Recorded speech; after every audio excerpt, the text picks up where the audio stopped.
Friends, welcome two commerce tutorial. ഇന്ന് നമ്മൾ discuss ചെയ്യാൻ പോകുന്നത് ബാങ്കിങ് ആൻഡ് ഇൻഷുറൻസിലെ 4th ചാപ്റ്ററായ നെഗോഷ്യബിൾ ഇൻസ്ട്രുമെൻസിനെ കുറിച്ചാണ്. നെഗോഷ്യബിൾ ഇൻസ്ട്രുമെൻറ്റ്സ് ഒരു ഇമ്പോർട്ടൻ്റ് ആയ ചാപ്റ്ററാണ്. ഇത് നമുക്ക് എക്സാമിന് ഇഷ്ടംപോലെ ക്വസ്റ്റ്യൻസ് ഈ ഒരു ചാപ്റ്ററിൽ നിന്ന് ചോദിക്കാൻ ചാൻസ് ഉള്ളൊരു ചാപ്റ്ററാണ്. അപ്പോൾ അതിൻ്റെ ക്വസ്റ്റ്യൻസ് പേപ്പർ പരമായിട്ടാണ് നമ്മൾ ഈ ഒരു വീഡിയോ തയ്യാറാക്കിയിട്ടുള്ളത്. അതുമാത്രമല്ല, ഈ വീഡിയോസിൻ്റെ ലാസ്റ്റ് ഭാഗത്ത് ഓരോ ക്വസ്റ്റ്യൻസും നമ്മൾ ഡീറ്റെയിൽഡ് ആയിട്ട് എക്സ്പ്ലെയിൻ ചെയ്യുന്നുമുണ്ട്. അപ്പോൾ എന്താണ് ഈ നെഗോഷ്യബിൾ ഇൻസ്ട്രുമെൻ്റ് എന്ന് പറയുകയാണെങ്കിൽ, negotiable instrument is actually a written document. Negotiable instrument എന്ന് പറയുകയാണെങ്കിൽ ഒരു റിട്ടേൺ ഡോക്യുമെൻ്റ് ആണ്. The document specified payment to a specific person or the bearer of the instrument at the specific date. ഈ negotiable instrument എന്ന് പറഞ്ഞാൽ actually ഒരു written document ആണ് എന്ന കാര്യം നമുക്കറിയാം. അതുമാത്രമല്ല, ഈ ഡോക്യുമെൻ്റ് ഒരു സ്പെസിഫിക് പേഴ്സണ് അല്ലെങ്കിൽ ഒരു സ്പെസിഫിക് ആയുള്ള ഇൻസ്ട്രുമെൻറ്റ്സ് അത് ഉപയോഗിക്കുന്ന ആൾക്ക് ഒരു സ്പെസിഫൈഡ് ആയുള്ള ഡേറ്റിലാണ് ഈ പേയ്മെൻറ്റ് വ്യക്തമാക്കുന്നത്. ആ സ്പെസിഫൈഡ് ആയ ഡേറ്റിൽ ആ ഒരു ഇൻസ്ട്രുമെൻറ്റുകളിലൂടെ ഏതൊക്കെ രീതിയിലാണ് ട്രാൻസാക്ഷൻ നടന്നിട്ടുള്ളത് അതിൻ്റെ എല്ലാ ഡീറ്റെയിൽസും ആ ഒരു പേയ്മെൻറ്റിൽ ആ ഒരു ഇൻസ്ട്രുമെൻറ്റ്സിൽ വ്യക്തമാക്കണം എന്നാണ് പറയുന്നത്. ഈ നെഗോഷ്യബിൾ ഇൻസ്ട്രുമെൻ്റ് മെയിനായുള്ള ഫീച്ചേഴ്സ് എന്ന് പറഞ്ഞാൽ, ഒന്നാമത്തെ, it is always A written document. Negotiable instrument എന്ന് പറയുകയാണെങ്കിൽ ഒരു റിട്ടേൺ ഡോക്യുമെൻ്റ് ആണ്. ഓൾവേസ്, എപ്പോഴും ഒരു റിട്ടേൺ ഡോക്യുമെൻറ്റ് ഫോമിലായിരിക്കും ഉണ്ടായിരിക്കുക. രണ്ടാമത്തെ, it is payable to bearer than it is transferred just by delivery and it is payable to the orderer than it is transferred by delivery and endorsement. ഈ negotiable instrument വഴി delivery വഴി കൈമാറ്റം ചെയ്യപ്പെടുന്നതിനേക്കാൾ ഏറ്റവും better എന്ന് പറയുന്നത് ഓർഡറിൽ നൽകേണ്ടതാണ്. അതുമാത്രമല്ല, ഡെലിവറിയിലൂടെയും അതുപോലെ തന്നെ എൻഡോഴ്സ്മെൻറ്റിലൂടെയും കൈമാറ്റം ചെയ്യപ്പെടുന്നതിനേക്കാൾ ഏറ്റവും ബെറ്റർ എന്ന് പറയുന്നത് ഓർഡറിന് നൽകപ്പെടുക എന്നതാണ്. Next, the person who hold the negotiable instrument അല്ലെങ്കിൽ negotiable document can sue based on this document.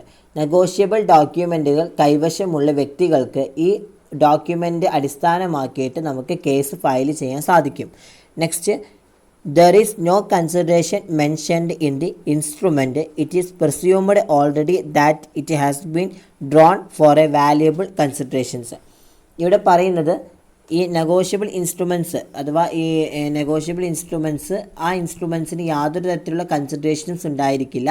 But valuable ആയിട്ടുള്ള കൺസിഡറേഷൻസ് ഉണ്ടാവണമെങ്കിൽ അതിനനുസരിച്ചുള്ള ഡ്രോൺ ചെയ്യണം എന്നാണ് പറയുന്നത്. എന്ന് വെച്ച് കഴിഞ്ഞാൽ വാല്യുബിൾ ആയിട്ടുള്ള കൺസിഡറേഷൻസ് എന്തെങ്കിലും ഉണ്ടാവണമെങ്കിൽ തന്നെ അവിടെ എന്താണ് ആ നെഗോഷ്യബിൾ ഇൻസ്ട്രുമെൻറ്റ്സിലുള്ള കാര്യങ്ങൾ അത് വാല്യുബിൾ ആയിട്ടിരിക്കണം. അതുപോലെ തന്നെ കണ്ടീഷൻസ് വാല്യുബിൾ ആയിരിക്കണം അതൊക്കെ എന്താണ് ഡ്രോൺ ചെയ്യാൻ പറ്റുന്ന രീതിയിലായിരിക്കണം എന്നാണ് പറയുന്നത്. Next, it work just like money and can be transferred from one person or the other person.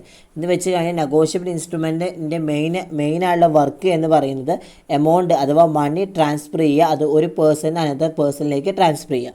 Next, for ഡെപ്റ്റ് it is considered one of the simplest mode.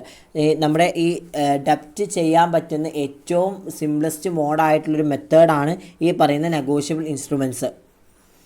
ഇനി അടുത്ത് പറയാൻ പോകുന്നത് ടൈപ്സ് ഓഫ് നെഗോഷ്യബിൾ ഇൻസ്ട്രുമെൻറ്റ്സ് ആണ്. Types of negotiable ഇൻസ്ട്രുമെൻറ്റ്സിലെ first document ആണ് promissory not.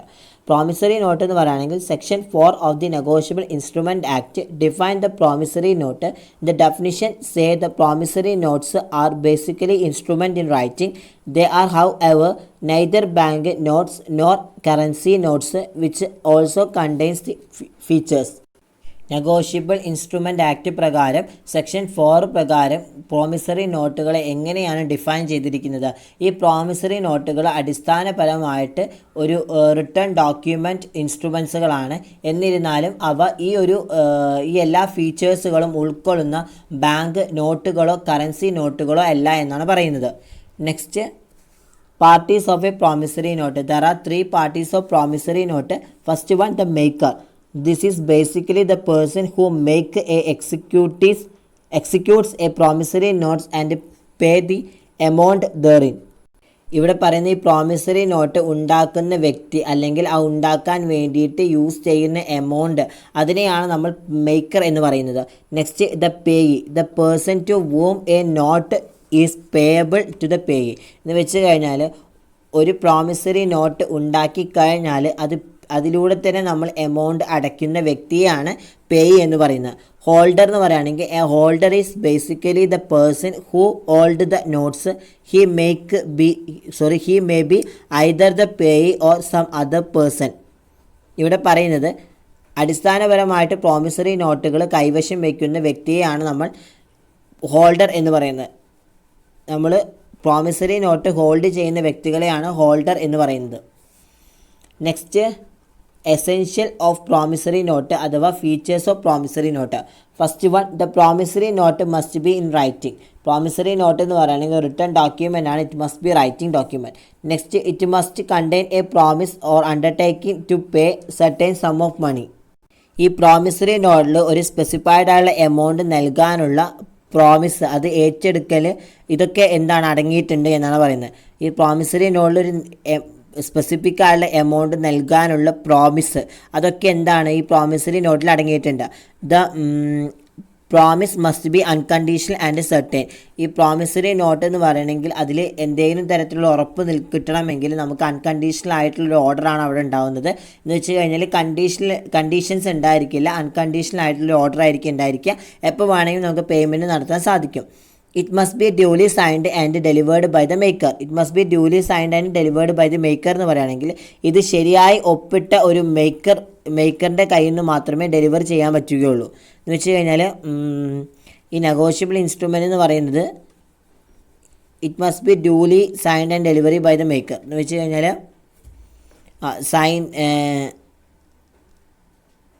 Duly signed ആയിരിക്കണം. അതുപോലെ തന്നെ എന്തെങ്കിലും നമ്മൾ ഈ ഒരു പ്രോമിസറി നോട്ട് ഇഷ്യൂ ചെയ്യുന്ന സമയത്ത് അതിൽ നമ്മൾ മേക്കർ അഥവാ ഉണ്ടാക്കുന്ന ആൾ സൈൻ ചെയ്തിട്ട് മാത്രമേ പിന്നെ നമ്മളത് ഡെലിവർ ചെയ്യാൻ സാധിക്കുകയുള്ളൂ, അല്ലെങ്കിൽ കൈമാറാൻ സാധിക്കുകയുള്ളൂ. Next, the parties must be certain. There are the 3 parties of promissory note. First one, the maker, the payee and holder. Then it must be stamped according to the provisions of the stamp act 1914. 1914 stamp നിയമത്തിലെ എല്ലാ വ്യവസ്ഥകളും അനുസരിച്ചാണ് ഇത് stamp ചെയ്യേണ്ടത് എന്നാണ് പറയുന്നത്. ഇനി അടുത്ത ടൈപ്സ് ഓഫ് നെഗോഷ്യബിൾ ഇൻസ്ട്രുമെൻ്റ് ആണ് bill of exchange. Bill of exchange എന്ന് പറയുകയാണെങ്കിൽ according to the negotiable instrument act 1881 a bill of exchange is defined as an instrument in writing containing an unconditional order signed by the maker directing a certain person to pay a certain sum of money only to or to the order of a certain person or to the bearer of the instrument. Negotiable instrument act 1881 അനുസരിച്ച് ഒരു bill of എക്സ്ചേഞ്ചിനെ എങ്ങനെയാണ് define ചെയ്തിരിക്കുന്നത്? ഒരു order അടങ്ങിയ document മൂലമുള്ള ഒരു instrument ആയിട്ട് bill of exchange define ചെയ്യപ്പെടുന്നുണ്ട്. ഇവിടെ മേക്കർ സൈൻ ചെയ്ത ഒരു സ്പെസിഫൈഡ് ആയിട്ടുള്ള എമൗണ്ട്, ആ എമൗണ്ട് നൽകാൻ മാത്രം നിർദ്ദേശിക്കുന്ന ഒരു ഡോക്യുമെൻ്റാണ് ഈ പറയുന്ന ബിൽ ഓഫ് എക്സ്ചേഞ്ച് എന്ന് പറയുന്നത്. റിട്ടേൺ ഡോക്യുമെൻ്റ് കൂടിയാണ്. Next, essentials of bill of exchange.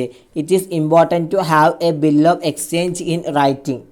ഇവിടെ bill of exchange written document മൂലം ബിൽ ഓഫ് എക്സ്ചേഞ്ച് ഉണ്ടായിരിക്കേണ്ടത് പ്രധാനമാണ് എന്നാണ് പറയുന്നത്.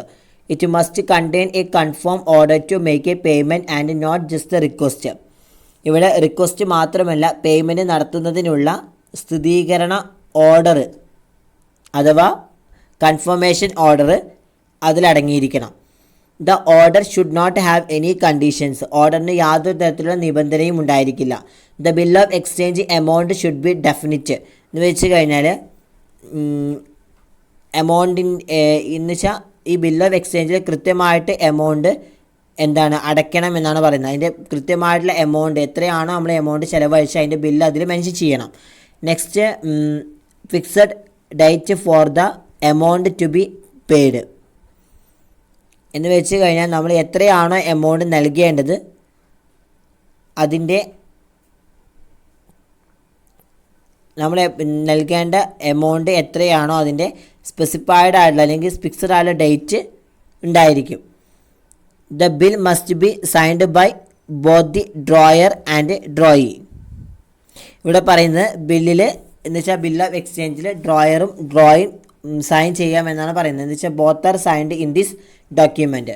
Next, the amount stated on the bill should be paid on demand or on the expiry of a fixed time. ഇവിടെ bill of എക്സ്ചേഞ്ചിലെ ബില്ലിൽ പറഞ്ഞിരിക്കുന്ന amount ആവശ്യാനുസരണം അല്ലെങ്കിൽ ഒരു സ്പെസിഫൈഡ് ആയുള്ള ടൈമിൻ്റെ കാലാവധി കഴിയുമ്പോൾ തന്നെ നൽകണം. The amount is paid to the beneficiary of the bill specific person or against a definite order. ഇവിടെ എന്താണ്, ബില്ലിൻ്റെ ബെനിഫിഷ്യറീസിന് ഒരു സ്പെസിഫിക് ആയുള്ള പേഴ്സൺസ് അല്ലെങ്കിൽ ഒരു സ്പെസിഫൈഡ് ആയുള്ള ഓർഡറിന് എതിരായിട്ട് അവരെന്താണ് എമൗണ്ട് അടയ്ക്കുന്നുണ്ട്. ഇനി അടുത്തത് parties of A bill of exchange. There are 6 parties of bill of exchange. First one, drawer. Drawer is the person who make A write the bill of exchange. Normally he is the seller. ഈ drawer എന്ന് പറയുകയാണെങ്കിൽ bill of exchange നിർമ്മിക്കുകയോ അതിൽ return ചെയ്യുകയോ ചെയ്യുന്ന ഒരു വ്യക്തിയെയാണ് drawer എന്ന് പറയുന്നത്. സാധാരണയായിട്ട് ഡ്രോയറെ നമ്മൾ സെല്ലർ എന്നും വിളിക്കുന്നുണ്ട്, അല്ലെങ്കിൽ വിൽപ്പനക്കാരൻ എന്നും വിളിക്കുന്നുണ്ട്. ഡ്രോയി എന്ന് പറയുകയാണെങ്കിൽ drawee is the person on womb the bill of exchange is drawn for the acceptance. Drawee എന്ന് പറയുകയാണെങ്കിൽ ഇവിടെ ഡ്രോയർ എന്ന് പറയുകയാണെങ്കിൽ ഒരു സെല്ലർ ആണെങ്കിൽ ഡ്രോയി എന്ന് പറയുന്നത് ഇവിടെ ഒരു ബയറാണ്. എന്ന് വെച്ച് കഴിഞ്ഞാൽ നമ്മൾ എന്താണോ മേടിക്കുന്നത് ആ മേടിക്കുന്ന കാര്യങ്ങളെ ആക്സെപ്റ്റ് ചെയ്യാൻ തയ്യാറാകുന്ന വ്യക്തിയാണ് ഈ പറയുന്ന drawee. Next, payee. The payee is the person to whom the amount of bill of exchange is to be paid. The payee can be the drawer himself or the creditor or the drawer. ഇവിടെ പറയുന്നത് ഈ bill of എക്സ്ചേഞ്ചിൻ്റെ amount അത് നൽകേണ്ട വ്യക്തിയാണ് ഈ പറയുന്ന payee എന്ന് പറയുന്നത്.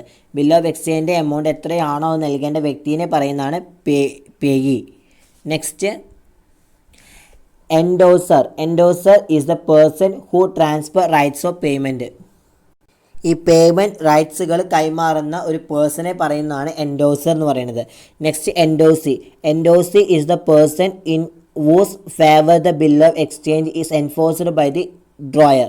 ഇവിടെ എന്താ പറയുന്നത്, ബിൽ ഓഫ് എക്സ്ചേഞ്ച് ട്രേഡ് അല്ലെങ്കിൽ ബിൽ ഓഫ് എക്സ്ചേഞ്ച് ഡ്രോയർ അംഗീകരിക്കുന്ന ഒരു വ്യക്തിയാണ് എൻഡോർസി എന്ന് പറയുകയാണെങ്കിൽ ബിൽ ഓഫ് എക്സ്ചേഞ്ചിൻ്റെ ഡ്രോയർ അംഗീകരിക്കുന്ന ഒരു പേഴ്സണെയാണ് എൻഡോർസി എന്ന് പറയുന്നത്.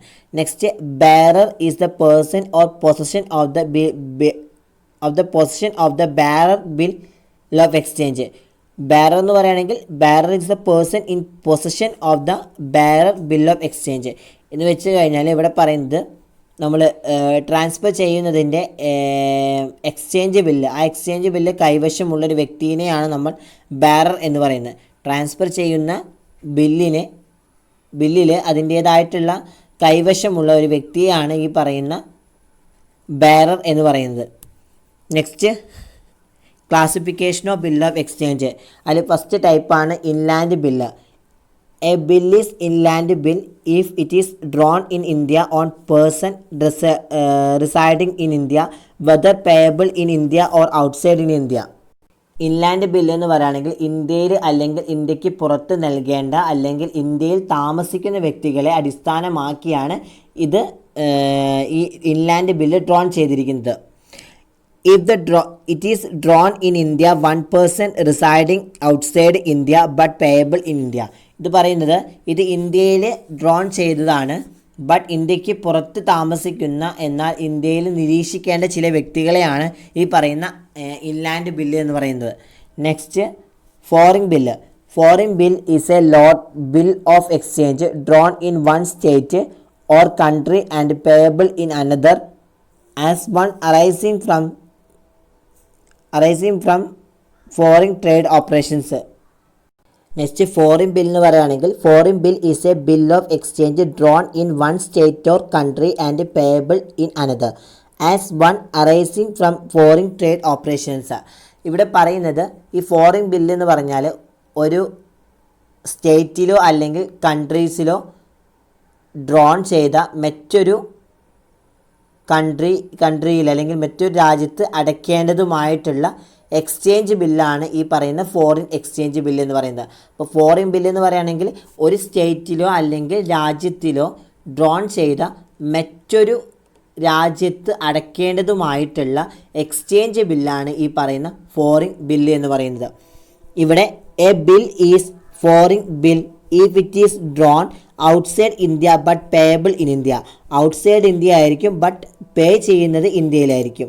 Outside India on any person residing outside India, in India on any person residing outside India and also payable outside India. Outside India on person residing in India, outside India and payable outside in India. അപ്പോൾ ഇതാണ് നമ്മളെ foreign bill എന്ന് പറയുന്നത്. അപ്പോൾ foreign bill എന്ന് പറയുകയാണെങ്കിൽ ഇത്ര മാത്രമേ ഉള്ളൂ. എന്താണ്, ഒരു സ്റ്റേറ്റിലോ രാജ്യത്തിലോ ഡ്രോൺ ചെയ്ത മറ്റൊരു രാജ്യത്ത് അടയ്ക്കേണ്ടതുമായിട്ടുള്ള എക്സ്ചേഞ്ച് ബില്ലിനെ പറയുന്ന പേരാണ് ഫോറിൻ എക്സ്ചേഞ്ച് ബില്ല് അല്ലെങ്കിൽ ഫോറിൻ ബില്ല് എന്ന് പറയുന്നത്. ഇനി നെക്സ്റ്റ് പറയുന്നത്, അടുത്തത് പറയുന്നത് എന്തായിരുന്നു, ടൈം ബില്ല്.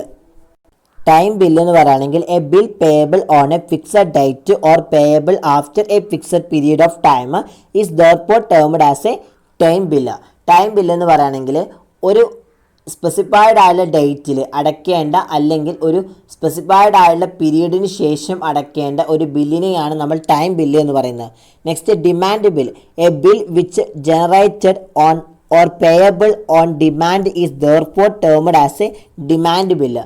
ഈ ഡിമാൻഡ് ബില്ല് എന്ന് പറയുകയാണെങ്കിൽ ആവശ്യാനുസരണം നമ്മൾ സൃഷ്ടിക്കുന്ന അല്ലെങ്കിൽ നമുക്ക് നൽകേണ്ട ബില്ലിനെയാണ് ഡിമാൻഡ് ബില്ല് എന്ന് പറയുന്നത്. ഡിമാൻഡ് ബില്ല് എന്ന് പറയുന്നത് നമുക്ക് എപ്പോഴാണോ ആവശ്യമുള്ളത് ആ ആവശ്യാനുസരണം അത് നമുക്ക് സൃഷ്ടിക്കുന്ന അല്ലെങ്കിൽ നമുക്ക് നൽകേണ്ട ബില്ലുകളെയാണ് നമ്മൾ ഡിമാൻഡ് ബില്ല് എന്ന് പറയുന്നത്. Next trade bill. A bill made or drawn for trade related transaction are therefore the termed as a trade bill. Trade bill എന്ന് പറയുകയാണെങ്കിൽ ട്രേഡുമായിട്ട് റിലേറ്റഡ് ആയിട്ടുള്ള ഇടപാടുകൾക്കായിട്ട് നമ്മൾ മേക്ക് ചെയ്ത ആണ് ഈ ട്രേഡ് ബില്ല് എന്ന് പറയുന്നത്. Next accommodation bill. A bill generated only to provide the financial help to a person and for any trade transactions is therefore termed as an accommodation bill. Accommodation bill എന്ന് പറയുകയാണെങ്കിൽ ഒരു പേഴ്സണെ financially ആയിട്ട് help നൽകുന്നതിലും ഏതെങ്കിലും trade ട്രാൻസാക്ഷൻസുകളുമായിട്ട് മാത്രം സൃഷ്ടിക്കുന്ന ഒരു ബില്ലിനെയാണ് നമ്മൾ എന്ത് പറയുന്നത്, അക്കോമഡേഷൻ ബില്ല് എന്ന് പറയുന്നത്. ഇനി അടുത്തത് പറയുന്നത്, അടുത്ത നെഗോഷ്യബിൾ ഇൻസ്ട്രുമെൻ്റ് ആണ് ചെക്ക്. എന്താണ് ഈ ചെക്ക് എന്ന് പറഞ്ഞാൽ, section 6 of the negotiable instrument act 1881 define a cheque. According to section 6 a cheque is a bill of exchange drawn on a specified banker and not expressed to be payable otherwise than on demand. Check എന്ന് പറഞ്ഞാൽ negotiable instrument act 1881 section 6 പ്രകാരം ഒരു ചെക്കിനെ എങ്ങനെയാണ് define ചെയ്തിരിക്കുന്നത്. ഒരു check അല്ലെങ്കിൽ ഒരു specified ആയിട്ടുള്ള ബാങ്കറിൽ ഡ്രോൺ ചെയ്ത എക്സ്ചേഞ്ച് ബില്ല് ആണ് ഈ ചെക്ക് എന്ന് പറയുന്നത്. അപ്പോൾ മാത്രമല്ല ആവശ്യാനുസരണം ഇത് നമുക്ക് നൽകേണ്ടതാണ് എന്ന് യാതൊരു തരത്തിലുമുള്ള കണ്ടീഷൻസും അവിടെ വെച്ചിട്ടില്ല. നമുക്ക് എപ്പോൾ വേണമെങ്കിലും ആ ചെക്ക് പ്രൊവൈഡ് ചെയ്യാമെന്നുള്ളൊരു റൈറ്റാണുള്ളത് എന്നാണ് പറയുന്നത്. ഒരു ചെക്ക് എന്ന് പറയുകയാണെങ്കിൽ ഒരു സ്പെസിഫൈഡ് ബാങ്കറിൽ ഡ്രോൺ ചെയ്ത ബിൽ ഓഫ് എക്സ്ചേഞ്ച് മാത്രമല്ല ആവശ്യാനുസരണം നമുക്ക് നൽകേണ്ടതാണ് ഈ പ്രകടിപ്പിച്ച ബില്ല് എന്ന് പറയുന്നത്. Next, a cheque is a piece of document paper which order the bank to transfer money from the bank account of an individual or an organization to another bank account. Check എന്ന് പറഞ്ഞാൽ ഒരു വ്യക്തിയുടെയോ ഓർഗനൈസേഷൻ്റെയോ bank അക്കൗണ്ടിൽ നിന്ന് മറ്റ് bank അക്കൗണ്ടിലേക്ക് amount transfer ചെയ്യാൻ പറ്റുന്ന അല്ലെങ്കിൽ ട്രാൻസ്ഫർ ചെയ്യാൻ പറ്റുന്ന ഒരു ഡോക്യുമെൻ്റ് അല്ലെങ്കിൽ ഒരു പേപ്പറാണ് ഈ പറയുന്ന ചെക്ക് എന്ന് പറയുന്നത്. Next, essential of cheque. First point, A cheque is N unconditional order. Check എന്ന് പറയുകയാണെങ്കിൽ അൺകണ്ടീഷണൽ ഓർഡർ ആയിരിക്കും ഉണ്ടായിരിക്കുക. A cheque payment is always in cash. Check payment എന്ന് പറയുകയാണെങ്കിൽ ക്യാഷിന് മാത്രമാണ് അവിടെ യൂസ് ചെയ്യുന്നത്, വേറെ ഒന്നിനുമല്ല യൂസ് ചെയ്യുന്നത്. ക്യാഷ് ട്രാൻസ്ഫർ ചെയ്യാനും അല്ലെങ്കിൽ ക്യാഷ് പേയ്മെൻറ്റിനാണ് കൂടുതലായിട്ട് ചെക്ക് നമ്മൾ യൂസ് ചെയ്യുന്നത്. Next, a cheque is always drone on A particular bank. ഒരു പ്രത്യേകതരം ബാങ്കിൽ, ഒരു പർട്ടിക്കുലർ ബാങ്കിൽ മാത്രമായിരിക്കും ആ ചെക്ക് ഡ്രോൺ ചെയ്യുന്നത്. അതുപോലെ തന്നെ cheque is always payable on demand. Check എന്ന് പറയുന്നത് ഒരു ചെക്ക് എല്ലായ്പ്പോഴും നമുക്ക് ആവശ്യാനുസരണം നമുക്ക് പ്രൊവൈഡ് ചെയ്യാം. Next, signature on the cheque is mandatory and should be only by the maker. ഇവിടെ ആരാണോ എമൗണ്ട് വിഡ്രോ ചെയ്യുന്നത് അയാളുടെ സൈന് മസ്റ്റ് കമ്പൽസറി ആണ് എന്നാണ് പറയുന്നത്, മാൻഡാറ്ററി ആണ്. The amount is always a certain sum of money from one account എന്ന് വെച്ച് കഴിഞ്ഞാൽ ഈ എമൗണ്ട് എല്ലായ്പ്പോഴും ഒരാളുടെ അക്കൗണ്ടിൽ നിന്നുള്ള ഒരു നിശ്ചിത അല്ലെങ്കിൽ ഒരു സ്പെസിഫൈഡ് ആയുള്ള എമൗണ്ട് മാത്രമാണ്. Next, the cash amount is to be paid to the person mentioned there in order or the bearer എന്ന് വെച്ച് കഴിഞ്ഞാൽ ഈ എമൗണ്ടിൻ്റെ അല്ലെങ്കിൽ ഈ എമൗണ്ട്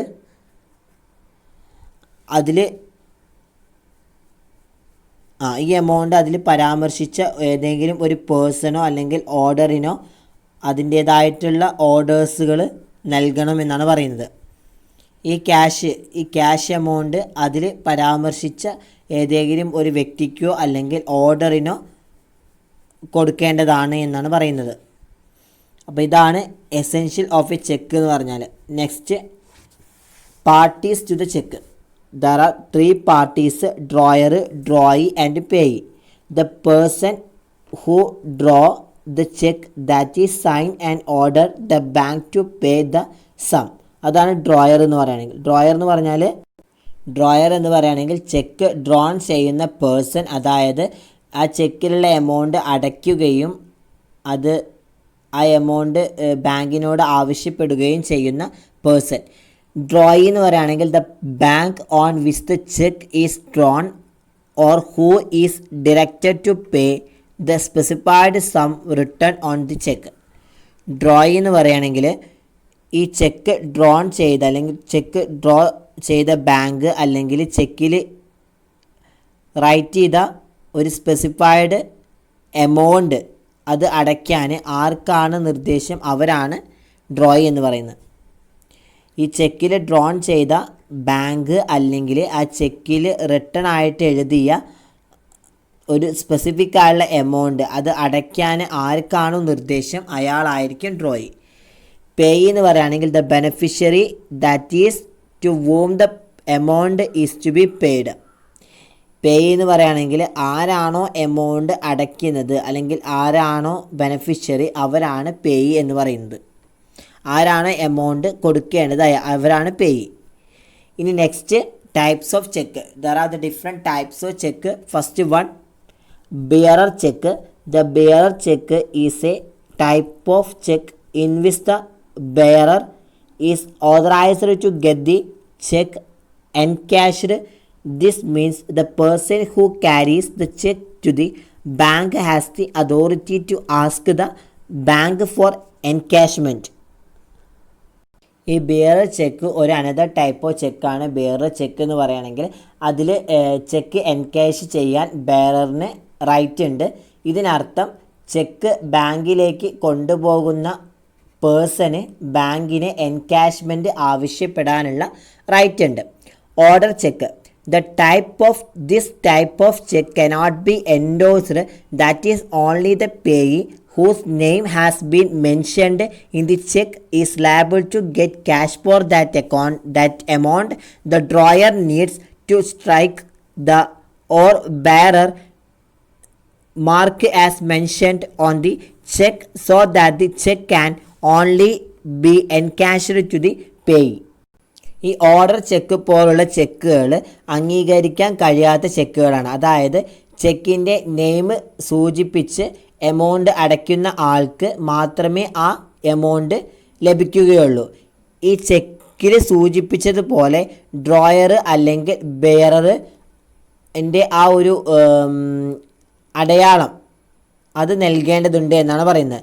അതുവഴി ചെക്ക് എമൗണ്ട് അടയ്ക്കുന്ന ആൾക്ക് മാത്രമേ എൻകാഷ് ചെയ്യാൻ കഴിയുകയുള്ളൂ. അടുത്തത് crossed check. In this type of check, no cash withdrawal can be done. The amount can only be transferred from the drawer's account to the payee account. Any third party can visit the bank to submit the check. Crossed check എന്ന് പറയുകയാണെങ്കിൽ ഈ crossed ചെക്കിൽ amount പിൻവലിക്കാനാവില്ല. ഇവിടെ amount ഡ്രോയറിൻ്റെ അക്കൗണ്ടിൽ നിന്ന് ആരാണോ amount അടച്ചയാൾ അയാളുടെ അക്കൗണ്ടിലേക്ക് മാത്രമേ ട്രാൻസ്ഫർ ചെയ്യാൻ കഴിയൂ. ഈ ചെക്ക് സമർപ്പിക്കുന്നതിന് ഏത് തേർഡ് പാർട്ടിക്കും ആ ബാങ്ക് സന്ദർശിക്കാൻ സാധിക്കും. In case of A crossed check, the drawer must draw two lines at the left top corner of the check. Cross ചെയ്ത ചെക്കിൻ്റെ കാര്യത്തിൽ ഡ്രോയർ ചെക്കിൻ്റെ ടോപ്പ് കോർണറിൽ മൂലയിൽ 2 വരകൾ വരയ്ക്കണമെന്നാണ് പറയുന്നത്.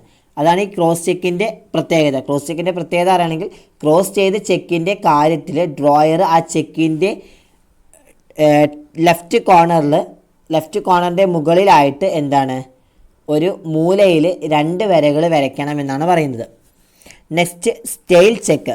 In India any cheque is valid only unit 3 months from the date of issue. So if a payee moves to the bank to get withdrawal for a check which was signed 3 months ago, the check shall be declared a stale check.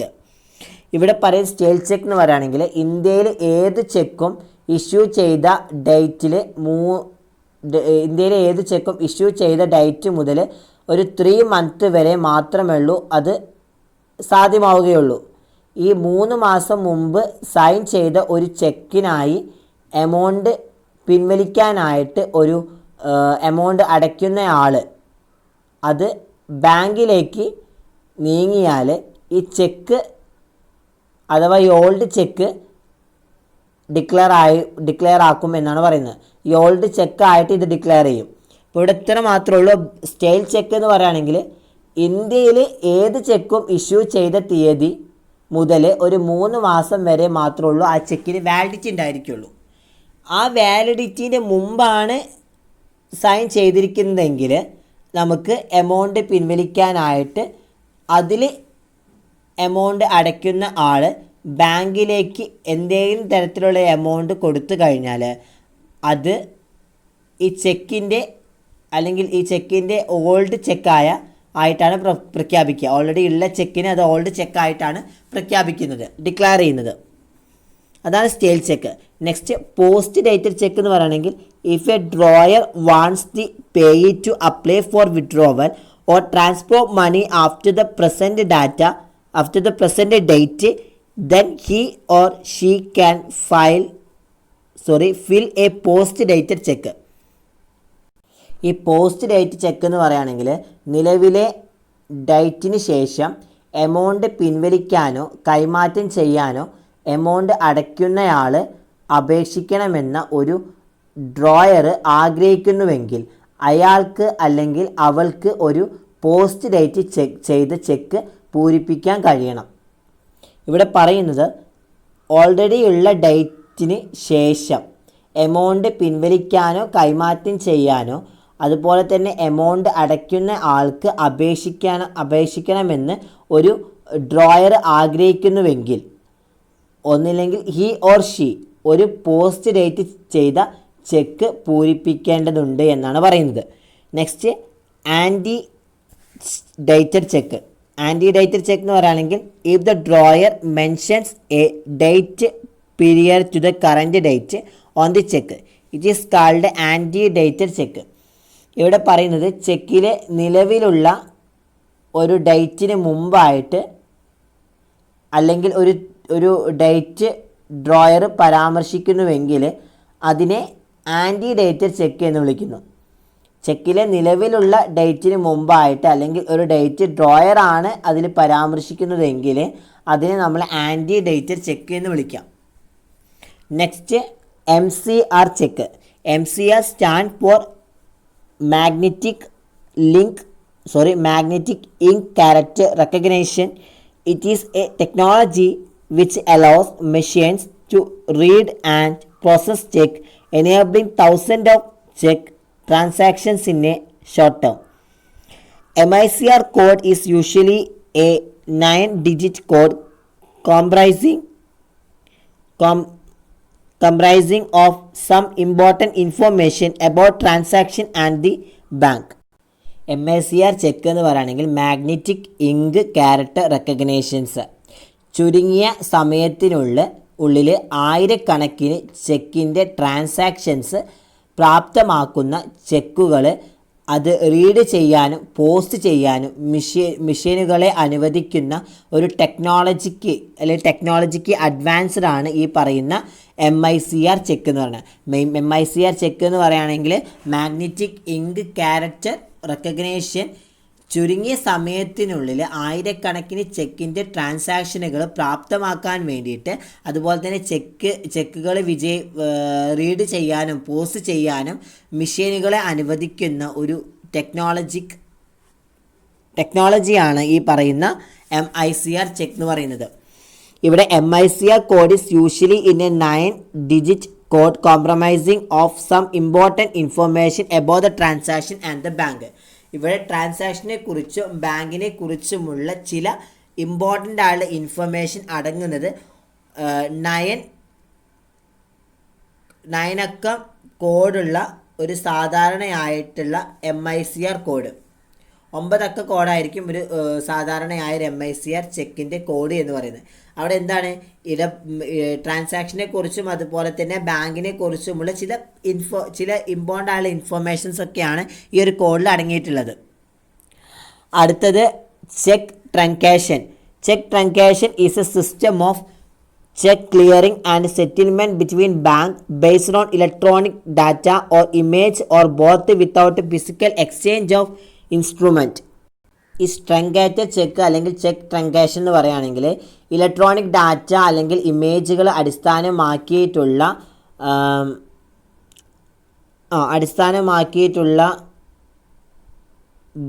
ബാർക്കുകൾ തമ്മിലുള്ള check clearing സെറ്റിൽമെൻറ്റും അല്ലെങ്കിൽ ഇൻസ്ട്രുമെൻറ്റും ഫിസിക്കലായിട്ടുള്ള exchange കൂടാതെ 2 ചെക്കും ട്രങ്കേഷനാണ് എന്നാണ് പറയുന്നത്. Electronic data ഇമേജുകൾ അടിസ്ഥാനമാക്കിയിട്ടുള്ള ബാർക്കുകൾ തമ്മിലുള്ള check ക്ലിയറിങ്ങും സെറ്റിൽമെൻറ്റും അല്ലെങ്കിൽ ആ instrument ഫിസിക്കലായിട്ടുള്ള ഒരു എക്സ്ചേഞ്ച്, അതൊക്കെ കൂടാതെ 2 ചെക്ക് ട്രങ്കേഷൻസ് ആണ് എന്നാണ് പറയുന്നത്. Next, check truncation system is designed to enable banks to handle more check electronically, which should make check processing faster and more efficient. ഇവിടെ പറയുന്നത് കൂടുതലായുള്ള ചെക്കുകൾ ഇലക്ട്രോണിക് രീതിയിൽ കൈകാര്യം ചെയ്യാൻ ബാങ്കുകളെ പ്രാപ്തമാക്കുന്നതിനെയാണ് ചെക്ക് ട്രങ്കേഷൻ സിസ്റ്റം ഫോം ചെയ്തിരിക്കുന്നത്. ഈ ചെക്ക് ട്രങ്കേഷൻ സിസ്റ്റം കൂടുതലായിട്ട് എന്തിനാണ് ഫോം ചെയ്തിരിക്കുന്നത്? കൂടുതലായുള്ള ചെക്കുകൾ ഇലക്ട്രോണിക് രീതിയിൽ കൈകാര്യം ചെയ്യാൻ വേണ്ടിയിട്ട് ബാങ്കുകളെ പ്രാപ്തമാക്കുന്നതിനെയാണ് ഈ ചെക്ക് ട്രങ്കേഷൻ സിസ്റ്റം ഫോം ചെയ്തിരിക്കുന്നത്. ഈ ചെക്ക് പ്രോസസ്സിങ്ങിൽ വേഗത്തിലും അതുപോലെ തന്നെ കൂടുതൽ എഫിഷ്യൻ്റ് ആയിട്ടുള്ള കാര്യങ്ങളൊക്കെ നമുക്ക് ചെയ്യാൻ സാധിക്കണം, മാറ്റം വരുത്താൻ സാധിക്കണം. ഇലക്ട്രോണിക് ചെക്ക് എന്ന് പറയുകയാണെങ്കിൽ a form of payment made via the internet that is designed to perform the same function as a conventional paper cheque. Because the check is an electronic format, it can be processed in fewer steps and has more security features than a standard paper check. Security features provided by electronic check: authentication, public key, cryptography, digital signature and encryption among other. ഇവിടെ പറയുന്നത് electronic cheque എന്ന് പറയുകയാണെങ്കിൽ ഒരു traditional ആയിട്ടുള്ള paper ചെക്കാണ് electronic cheque എന്ന് പറയുന്നത്. Traditional ആയിട്ടല്ല, ഒരു കൺവെൻഷണൽ പേപ്പർ ചെക്കാണ് ഇലക്ട്രോണിക് ചെക്ക് എന്ന് പറയുന്നത്. ഇവിടെ ഈ ഇലക്ട്രോണിക് ചെക്കിൻ്റെ ഡിഫൈൻ ചെയ്യുന്നത് അല്ലെങ്കിൽ ഈ ഇലക്ട്രോണിക് ചെക്കിൻ്റെ ഫങ്ഷൻസ് നിർവഹിക്കുന്നതിന് അതിന് ചില ഫോമുകളുണ്ട്. ഏതൊക്കെ വഴിയാണ്? ഇൻ്റർനെറ്റ് വഴി എമൗണ്ട് അടച്ചുള്ള ഒരു രൂപമുണ്ട്. അതുപോലെ തന്നെ ചെക്ക് ഒരു ഇലക്ട്രോണിക് ഫോർമാറ്റിലായതിനാൽ തന്നെ ഇത് കുറച്ച് ഘട്ടങ്ങളിലൂടെ പ്രോസസ്സ് ചെയ്യാൻ കഴിയും. കൂടാതെ ഒരു സാധാരണ പേപ്പർ ചെക്കിനേക്കാൾ കൂടുതൽ സുരക്ഷാ സംവിധാനങ്ങൾ ഇതിനുണ്ട്. അതുപോലെ തന്നെ ഇലക്ട്രോണിക് ചെക്കിൻ്റെ ഡോക്യുമെൻ്റ് അല്ലെങ്കിൽ ഇലക്ട്രോണിക് ചെക്ക് ഒരു ഒരു സ്റ്റാൻഡേർഡ് പേപ്പർ ചെക്ക് എന്ന രീതിയിൽ നമുക്ക് പറയാം. ഇവിടെ എന്തൊക്കെയാണ്? ഇലക്ട്രോണിക് ചെക്ക് ഓതൻറ്റിക്കേഷൻ, അതുപോലെ തന്നെ public key, cryptography, digital signature and encryption among others. ഇതൊക്കെ അടങ്ങിയ ഒരു ചെക്കാണ് ഈ പറയുന്ന ഇലക്ട്രോണിക് ചെക്ക് എന്ന് പറയുന്നത്. ഈ പറഞ്ഞ എല്ലാ ഫീച്ചേഴ്സും ഇലക്ട്രോണിക് ചെക്കിൽ അടങ്ങിയിട്ടുണ്ടാവും. Next, benefit of electronic cheque. First one, no physical movement of cheque, so no fear of loss of cheque in transit. ഇവിടെ ചെക്കുകൾക്ക് ഫിസിക്കലായിട്ടുള്ള മൂവ്മെൻറ്റ്സ് ഒന്നും ഉണ്ടാവില്ല. അതിനാൽ തന്നെ ട്രാൻസിറ്റിൽ ചെക്ക് നഷ്ടപ്പെടുമെന്ന് ഉള്ള ഭയവും ഉണ്ടാവില്ല. Quicker clearance within 3 to 4 working days. ക്വിക്കായിട്ടുള്ള ക്ലിയറൻസ് അത് വിത്തിൻ 3-4 ദിവസത്തിനുള്ളിൽ പെട്ടെന്നുള്ള ഈ ഇലക്ട്രോണിക് ചെക്കിൻ്റെ പ്രത്യേകത ആണെങ്കിൽ 3-4 ഡേയ്സിൽ തന്നെ ഇതിൻ്റെ എല്ലാ ക്ലിയറൻസും ഫുള്ളാക്കും. It more secured than physical cheque. Physical ചെക്കിനെക്കാട്ടും കൂടുതൽ സെക്യൂർഡ് ആണ് ഈ പറയുന്ന electronic cheque. Decrease errors and fraud. ഈ cheque reduce the potential for errors and fraud because people handle them. ഇവിടെ എന്താണ് ഈ ചെക്ക് എന്ന് പറയുന്നത് അതിലങ്ങനെ വല്ലാതെ ഫ്രോഡ് ആക്ടിവിറ്റീസ് ഒന്നും വരാൻ ചാൻസ് ഇല്ല. ഫ്രോഡ് ആക്ടിവിറ്റീസ് കുറയും. അപ്പോൾ ഈ cheque reduce the potential for errors and fraud because the fewer of handle them. പൊട്ടൻഷ്യലായുള്ള എറേഴ്സ് അതുപോലെ തന്നെ ഫ്രോഡ്സ് ഇതൊക്കെ എന്താണ് കുറയാൻ ചാൻസ് ഉണ്ട് ഈ ചെക്കിൻ്റെ കേസിൽ. The can serve the cooperative market. Firm can use them in more cost effective manner. ഈ ഇലക്ട്രോണിക് ചെക്കിന് കോപ്പറേറ്റ് മാർക്കറ്റുകളെ സേവ് ചെയ്യാൻ അല്ലെങ്കിൽ ഈ ഇലക്ട്രോണിക് ചെക്ക് കോപ്പറേറ്റീവ് മാർക്കറ്റുകളെ സർവ് ചെയ്യാൻ കഴിയും. അതുപോലെ തന്നെ ഇൻസ്റ്റിറ്റ്യൂഷൻസുകൾക്ക് അവ കൂടുതലായിട്ടുള്ള കോസ്റ്റ് കുറഞ്ഞ രീതിയിൽ ഉപയോഗിക്കാനും സാധിക്കും. ഇതാണ് ഈ ഇലക്ട്രോണിക് ചെക്കിൻ്റെ അഡ്വാൻറ്റേജസും എന്ന് പറയുന്നത്. അപ്പോൾ ഇത്രയാണ് ഡിഫറെൻറ്റ് ടൈപ്സ് ഓഫ് ചെക്ക് എന്ന് പറയുന്നത്. അപ്പോൾ ഇന്ന് നമ്മൾ ഡിസ്കസ് ചെയ്ത് എന്താണ് നെഗോഷ്യബിൾ ഇൻസ്ട്രുമെൻറ്റ്, അതുപോലെ തന്നെ different types of negotiable instruments ആണ്. ഇനി അടുത്ത ക്ലാസ്സിൽ ഇതിൻ്റെ ബാക്കി ഭാഗങ്ങൾ ഡിസ്കസ് ചെയ്യും. അപ്പോൾ ഇനി നമ്മൾ പറയാൻ പോകുന്നത് പ്രീവിയസ് ഇയർ ക്വസ്റ്റ്യൻ പേപ്പേഴ്സിലെ ഇഷ്ടംപോലെ ക്വസ്റ്റ്യൻസ് ഈ ഒരു ഭാഗത്ത് നിന്ന് ചോദിച്ചിട്ടുണ്ട്. ഗിഫ്റ്റ് ചെക്ക് എന്താണ് ചോദിച്ചിട്ടുണ്ട്, സ്റ്റൈൽ ചെക്ക് എന്താണ് ചോദിച്ചിരിക്കുന്നത്, define check, what are the essential of A valid check, what are the advantages of cheque 2019, 18, 17 ചോദിച്ചിരിക്കുന്നത്. എസ് ആയിട്ട് ചോദിച്ചതാണ്. അപ്പോൾ ഇവിടെ എന്താ എഴുതുന്നത് വെച്ച് കഴിഞ്ഞാൽ ഡിഫൈൻ ചെക്ക്, എന്താണ് ചെക്ക് ഡിഫൈൻ ചെയ്യുക, what are the essential of A valid check എന്ന് പറയുകയാണെങ്കിൽ എന്തൊക്കെ എസെൻഷ്യൽ ഫീച്ചേഴ്സാണ് നമ്മുടെ ചെക്കിനുള്ളത്, അത്. ജനറൽ ക്ലോസിംഗ് എന്താണ്, ടൈപ്സ് ഓഫ് നെഗോഷ്യബിൾ ഇൻസ്ട്രുമെൻറ്റ്സ് ഏതൊക്കെയാണ് 2017 ചോദിച്ചതാണ്. പാർട്ടീസ് ടു ദ ചെക്ക് 2017 4 മാർക്കിന് ചോദിച്ചതാണ്. എക്സ്പ്ലെയിൻ ദ ലയബിലിറ്റി ഓഫ് എൻഡോസറിൻ്റെ ലയബിലിറ്റി, അത് എന്തൊക്കെയാണ്, ബാധ്യതകൾ എന്തൊക്കെയാണ്. അതുപോലെ ചെക്ക് ട്രാൻസാക്ഷൻ സിസ്റ്റം എന്താണ്, ഇത് 2015. ഇതിൽ എൻഡോസറിൻ്റെ ലയബിലിറ്റീസ് നമ്മൾ നെക്സ്റ്റ് ക്ലാസ്സിൽ ഡിസ്കസ് ചെയ്യും. അതുപോലെ തന്നെ ഗിഫ്റ്റ് ചെക്ക് എന്താണെന്ന് ഡിസ്കസ് ചെയ്യും. സ്പെഷ്യൽ ക്ലോസിംഗ് എന്താണെന്ന് ഡിസ്കസ് ചെയ്യും. ബാക്കിയുള്ളതൊക്കെ നമ്മളിന്ന് ഡിസ്കസ് ചെയ്ത ടോപ്പിക്സുകളാണ്. അപ്പോൾ എല്ലാവരും വീഡിയോ കാണുക. ഇഷ്ടപ്പെട്ടെങ്കിൽ ലൈക്ക് ചെയ്യുക, ഷെയർ ചെയ്യുക, സബ്സ്ക്രൈബ് ചെയ്യുക, കമൻറ്റ് ചെയ്യുക. Thank you my dear students.